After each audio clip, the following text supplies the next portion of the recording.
백의 그림자 황정은 36페이지. 무거운 짐에 쓸리고 달아 모서리가 뭉툭해진 계단을 내려가고 있을 때 부르는 소리를 듣고 돌아보니 팔토시를 끼고 작업용 아침마을 둘은 무지개 씨가 바로 뒤에서 계단을 내려오고 있었다. 은규 씨는 가마가 2개네요. 알아요. 본 적 있어요? 아니요. 본 적 없어요. 없어요. 볼 일이 없어서라고 대답하며 가마라는 것은 보려는 노력이 없으면 볼 수 없는 것 아닌가요? 라고 물으렸는데 유감이네요. 라고 무제씨가 말했다. 은규 씨의 가마 재미있는 모양을 하고 있는데 가마의 모양이 있나요? 있어요. 라면서 무제씨는 계단을 마저 내려와서 내 앞에 섰다. 무제씨가 내 눈을 들여다보았다. 눈을 돌리면 이상할 것 같아서 마주 바라보았다. 보다 보니 그것도 이상했지만 이제와 다른 곳으로 돌릴 수도 없어서 계속 들여다보았다. 무제씨는 아무 말 없이 웃고 있었다. 왜 웃어요? 안 웃었는데요. 웃는데요. 점심 먹었어요? 아니요. 먹었는데도 그런 대답을 해놓고 당황해서 얼굴을 붉히고 서 있다가 그러면 밥을 먹으러 가자는 무제씨를 따라서 다시 계단을 내려가기 시작했다. 1층에서 주차장을 건너서 상가 건물 주변으로 나뭇가지처럼 뻗은 골목으로 들어섰다. 각종의 공구를 파는 상점들과 케이블 상점 앞을 지나서 시계를 고치고 파는 상점들이 축 늘어선 좁다란 길로 들어섰다. 고치고 파는 상점들이 축 늘어선 좁다란 길로 들어섰다. 가게 앞에 진열대를 놓아두고 신문을 읽던 남자들이 우리가 지나가는 것을 보고 빤히 바라보았다. 아무 말 없이 무제씨의 뒤를 따라가기만 하는 것도 이상해서 이것저것 띄엄띄엄 말하는 중에 토요일 단합 소풍에 관한 이야기도 나왔다. 46명이었대요. 뭐가요? 산에서요. 여시 아저씨가 그러는데 산에서 내려가라고 인원 확인을 했을 때 틀림없이 46명이었대요. 그렇대요. 애초에 46명에서 하나도 빠지지 않은 46명이라서 누군가 숲에 남았다는 것을 몰랐다고 하던데요. 무제씨 2명을 누군가 대신했다는 이야기잖아요. 그렇게 되나요? 그림자였을까요? 글쎄요. 누군가 잘못했을 수도 있고 라면서 무제씨는 시계 상점을 사이로 쑥 들어갔다. 또 다른 골목인 줄 알았는데 들어가서 보니 오래된 면옥의 입구였다. 무제씨는 면옥 안쪽에 자리를 잡고 토시를 벗어서 돌돌 만 다음 탁자에 내려놓았다. 점원이 육씨가 담긴 뜨거운 주전자를 두고 갔다. 무제씨가 컵에 육수를 따라서 내주었다. 짭짤하고 고소했다. 이 집은 냉면하고 갈비탕이 맛있어요. 라고 해서 갈비탕을 먹겠다고 대답했다. 막상 갈비탕을 받고 보니 너무 뜨거워서 찬 음식을 주문했으면 좋았겠다고 생각했다. 무제씨는 땀 한 방울 흘리지 않으면서 냉면을 먹고 있는데 나는 땀을 닦아가며 갈비탕을 먹었다. 무제씨가 면을 물기 위해서 머리를 숙일 때마다 정신이 부근해 야무지게 말려있는 가마가 들여다 보였다. 가마가 말인데요. 하고 내가 말했다. 10명을 세워두고 자기에게 가마가 있는지 아는 사람 하고 물어보면 몇이나 손을 들까요? 하고 무제씨가 말했다. 1명이나 2명쯤은 손을 들지 않을지도 모르죠. 전부 손을 들 수도 있잖아요. 그럴 수도 있고요. 그런 가마가 있는지 아는 사람 중에 자기 가마를 유심히 본 적 있는 사람하고 물어보면 몇 명이나 손을 들까요? 글쎄요. 무제씨 나는 가마는 그냥 가마라고 생각했지 거기에 모양이 있을 수 있다고 생각해 본 적이 없었거든요. 가마는 가마지만 도무지 가마는 아닌 가마인가요? 무슨 말이에요? 해보세요. 가마. 이상하네요. 가마라고 할수록 이 가마가 그 가마가 아닌 것 같은데요. 그렇죠? 가마가 말이죠. 라고 무제씨가 말했다. 전부 다르게 생겼대요. 언젠가 책에서 봤는데 사람마다 다르게 생겼대요. 그렇대요. 그런데도 그걸 전부 가마라고 부르니까 편리하기는 해도 가마의 처지를 보자면 상당한 폭력인 거죠. 가마의 처지요? 가마의 처지를 보자면요. 뭐야 저 가마라는 녀석은 애초에 나와는 닮은 구석도 없는데 하고 그러니까 자꾸 말할수록 들켜서 이상해지는 게 아닐까요? 그런가요? 가마. 어렵죠. 가마 하면서 탁자 모서리에 달라붙은 마른 팔을 바라보았다.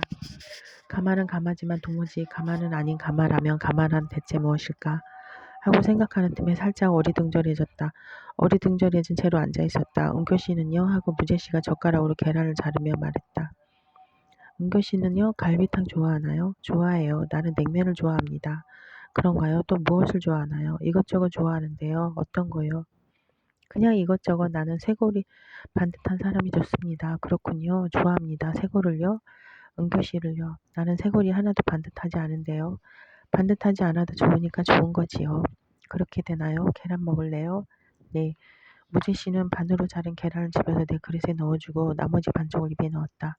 멀리 떨어진 면역의 벽에 걸린 거울을 보니 무지 씨의 맞은편에서 나는 얼굴을 매우 붉히며 앉아 있었다. 왜 그렇게 땀을 흘리느냐고 무지 씨가 물었다. 탕이 너무 뜨거워서라고 말하며 나는 네킨으로 땀이 밴 이마를 눌렀다. 여시 아저씨는 단팥과 얼음이 잘 섞이도록 수저로 빙수를 비비며 말했다. 은교는 팥맛을 아나? 팥을 달아서 잘 먹지 못해요. 별로 달지 않아. 팥이 말이지 라면서 여시 아저씨는 빙수를 한 수저 먹느라고 잠깐 말을 쉬었다가 다시 말했다. 젊었을 때는 나도 팥을 별로 좋아하지 않았어. 그런데 이게 나이가 들수록 점점 당긴다고나 할까? 맛이 오묘하잖아. 달다면 달고 담백하다면 담백하고 맵다면 맵고 고소하다면 고소한 와중에 어딘지 씁쓸한 맛도 있단 말이야. 여름에 무더울 땐 얼음의 팥, 겨울에 등과 배가 싸늘할 땐 찹쌀을 넣고 끓인 팥하고 생각이 난단 말이지. 기왕에 팥이라고 이야기가 나왔으니 말인데 팥을 무진장 좋아하는 친구가 하나 있었어요. 조그만 저항 공장을 가지고 있던 친구였어. 이 친구가 자기는 못 배운 것이 한이라며 자식들하고 부인을 미국으로 보내놓고 뒷바라지를 하고 있었거든. 미국 뭐라더라 하는 지역에 사립학교에 자식들을 입학시켜 놓았으니 교육비며 생활비며 비용이 만만치 않았겠지. 아니 그 화폐가치라는 것도 있잖아. 여기서 번다고 벌어도 뭘 10배는 차이가 나니까 그게 감당이 되나.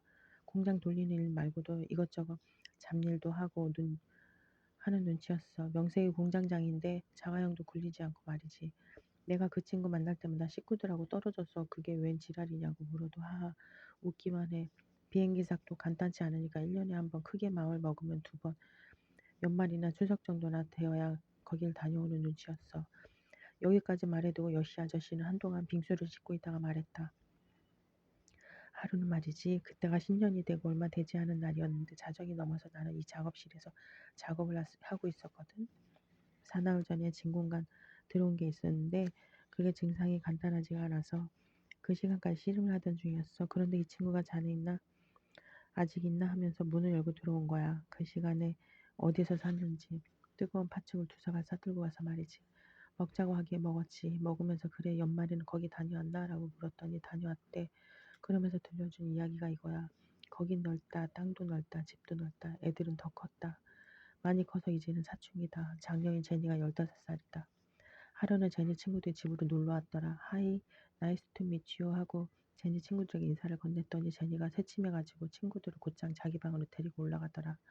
그러더니 친구들이 모두 돌아가고 나서 이렇게 말한다는 거였어. 아빠, 내 친구들 있을 때는 아무것도 말하지 말아줬으면 좋겠어. 아빠의 영어 발음이 이상해서 친구들에게 창피하다고 했다는 거였어.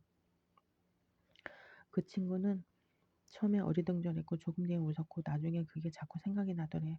그래서 제니를 불러다 소파에 앉혀놓고 고생하며 사는 아빠에게 내가 그러면 안 된다고 꾸중을 했더니 제니가 그러더라는 거야. 피해자인 척 하지 마라. 내가 원했지. 나는 이걸 원하지도 않았다. 너에겐 이렇게 훈계를 늘어놓을 자격이 없다. 아빠라지만 개똥. 내가 항상 곁에 있어주는 것도 아니잖아 라고 말이지. 영어로 하던가? 라고 물으니 영어로 했다고 이게 미련하게 고개를 끄덕여. 그걸 전부 알아들었나? 라고 물었더니 뭐 눈치로 알아들었다나. 내가 참 속이 상해서 성질이 난데 티낼 수는 없어서 팥죽 꾸역꾸역 먹으면서 그래 그 얘기 하려고 왔나 했더니 두 손으로 얼굴 쓱쓱 비비는 거야. 아니 그건 아니라면서 요즘 그림자가 일어서 나는 거였어. 밤에 자려고 불을 끄면 창문으로 그림자가 올라간다니. 사는 집이 13층인데 자꾸 올라가라나. 뭐라나. 이렇게 말해놓고 여시 아저씨는 어두운 얼굴로 입을 다물고 있다가 더는 이야기를 이을 마음이 없는지 부지런히 빙수를 떠먹었다. 그래서 내 그림자가 일어섰을 때라고 여시 아저씨가 말했다. 녹아서 판물이 되어버린 빙수를 마지막 한 수저까지 말끔히 먹고 그간에 손님 보자기에 싸서 가지고 앰프 하나를 고쳐서 보낸 시점에 나온 이야기였다. 나는 깜짝 놀라서 말했다. 일어섰나요? 일어섰지 나도.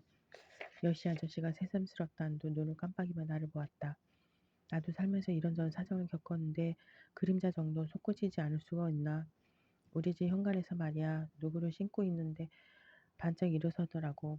올 것이 왔구나 싶으면서 그 친구 생각도 나고 모골이 송연하다는 것은 이런 것을 목격한 사람이 만들어낸 말이 아닐까 하면서 보고 있었어.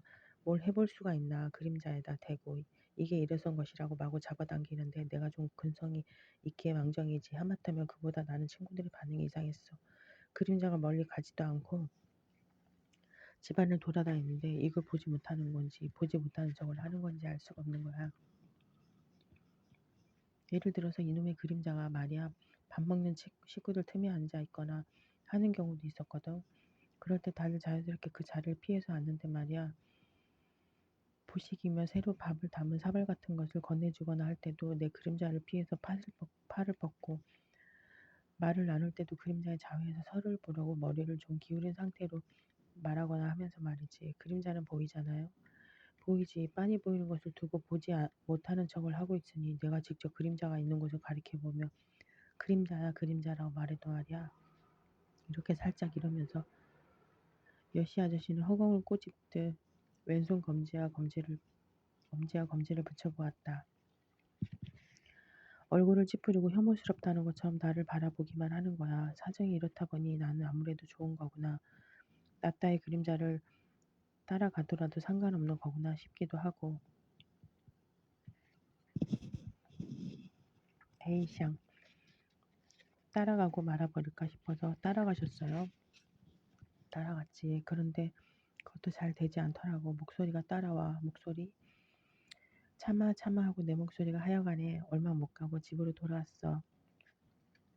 어처구니가 없었지. 나라는 놈의 그림자도 따라가지 못하고 하면서 그 밤에 달이 어찌나 둥글고 밝은지 분화구가 다 보이고 하면서 여시 아저씨는 길게 한숨을 쉬었다.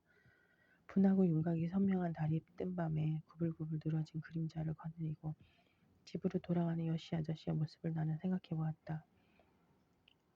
여시 아저씨가 말을 이었다. 요즘도 이따금 일어서곤 하는데 나는 그림자 같은 건 아무것도 아니라고 생각하는 거야. 저런 건 아무것도 아니다라고 생각하니까 인력이니 뭐니 견딜만 해서 말이야. 그게 실은 아무것도 아닌 것은 아니지만 아무것도 아니라고 생각하니까 가끔은 아무것도 아닌 것 같고 시간이 좀 지나고 보니 그게 정말 아무것도 아닌 것이 맞는 것 같고 말이지. 그림자라는 건 일어서기도 하고 드러눕기도 하고 그렇잖아. 물론 조금 아슬아슬하기는 하지. 아무것도 아니지만 어느 순간 아무것도 아닌 것이 아닌 게 되어버리면 그때는 끝장이랄까? 끝간데 없이 끌려가고 말 것 같다는 느낌이랄까. 하여간에 말이지 라면서 여시 아저씨는 서랍 속에서 드라이버를 꺼내서 앰프 껍데기에 꽂힌 나사를 돌리기 시작했다. 수리실엔 책상이 2개 있었다. 창 쪽에 놓인 것을 여시 아저씨가 사용했고 나는 그 옆에 놓인 것을 사용했다. 여시 아저씨의 철제 책장은 앰프들의 무게 때문에 약간 중심을 향해 휘어 있었고 모서리가 비틀어져서 제대로 닫히지 않는 서랍에 3개 달려 있었다. 3개의 서랍 중 상판 밑에 달린 길고 납작한 서랍에 수십 개의 드라이버가 담겨 있었다. 책상 위쪽에 달린 나머지 2개의 서랍엔 무엇이 담겨 있다라고 말하기도 곤란할 정도로 다양한 물건이 담겨 있었다. 수년 전 수리실에서 내가 처음 한 작업이 그 2개의 서랍을 엎어서 정리한 것이었다. 철사 조각, 나사, 드라이버, 손잡이, 카세트 테이프, 라벨 봉투에 담긴 알약, 처방전, 메모 색가루, 전선 어딘가에서 떨어져 나온 금속 박편, IC칩, 기판 조각, 구멍이 뚫린 지퍼백, 볼펜 심지, 바늘 납땜에 사용하는 납줄, 손목시계, 음료 뚜껑, 가죽끈, 고무줄, 노끈, 무언가를 닦아서 동그랗게 뭉쳐놓은 종이 조각, 악효나 섬유 유연제가 담긴 필름통, 커피 분말, 둥글게 말린 먼지, 필터 부근에서 접힌 담배꽁초, 바싹 말려서 강냉이처럼 굴러다니는 벌레, 딱지 모양으로 접은 회로도 같은 것 외에 아무리 봐도 뭔지 모를 마른 것이라거나 브래지어 후크 같은 것이 발견되기도 하는 등 종잡을 수가 없었다. 가장 크고 가장 깊고 가장 아래쪽에 있는 서랍엔 그처럼 종잡을 수 없는 물건들과 더불어 동전들이 담겨 있었다. 잔돈이 생기면 던져 넣었다는데 잡다한 물건들을 얼추 드러내고 보니 동전들이 서랍 바닥에 두꺼운 층을 이루고 있었다. 바닥에 신문지를 펼치고 앉아서 반나절 동안 동전을 분류하고 셌다. 동전이 잘랑거려서 시끄럽다고 여시 아저씨는 투덜거렸지만 그만두라고 말하지는 않았다. 오전에 내가 동전을 세는 것을 본 상가 사람들이 오후에 다시 보러 와서 아직도 세고 있느냐고 묻고 갔다. 해지기 직전에야 세는 것을 마칠 수 있었다. 135만 7,640원이었다. 금액별로 봉투에 나눠 담고 보니 너무 무거워서 앰플 운반하는데 사용하는 수레에 실어서 은행으로 가져갔다. 동전 세는 기계 앞에 봉투를 벌려두고 동전을 붓고 기다리고 동전을 붓고 기다리고 동전을 붓고 기다리기를 반복하다가 최종 금액을 확인했다. 135만 7,620원이었다. 20원의 오차를 감당하기로 하고 남김없이 입금시켰다. 몇 년 전에 뒤져보고는 한 번도 뒤져보지 않았는데 그 서랍에 그만한 동전이 있을 줄은 몰랐다. 여시 아저씨는 놀라워했다. 몇 년이 지난 동안 서랍은 다시 우묵우묵해졌으나 아직이라며 여시 아저씨는 서랍을 내버려두고 있다. 서랍의 상태와 휴리실 전반의 상태가 별로 다를 것이 없어서 휴리실은 금속으로 된 고래 뱃속처럼 어두웠고 물질적으로 무한했다. 다른 차원으로 이어진 어느 바닥이 문득 뚫어지는 바람에 그 모든 것이 단숨에 쾅하고 쏟아진 듯한 모습이었다. 일을 시작하고서 1년 정도는 이것저것 정리하면서 시간을 보냈다. 여시 아저씨가 아무렇게나 쌓아둔 부품들을 서랍이나 캐비넷에 넣어서 라벨을 붙이고 전선과 나사와 공구를 분류해서 모아두었다. 돌아오는 순서대로 무작정 천장과 입구를 향해 쌓이기만 하는 앰프들도 나누어서 다시 쌓아두었다. 이젠 한결 정리가 되었으나 물건의 밀도는 여전히 어마어마해서 수리실에 처음 들어오는 사람들은 입구에서 입을 벌리고 서 있다가 어디에 어떤 물건이 있는지 어떻게 아느냐고 묻고는 했다. 여시 아저씨는 30년 넘도록 이 자리에서 음향기계 수리를 하고 있다. 기술에 비해 수리비는 저렴하게 받는 편이지만 상황에 따라서는 답답하게 여겨질 만큼 느긋한 면이 있어서 까다롭거나 무례한 손님을 만나면 종종 다툼이 벌어졌다.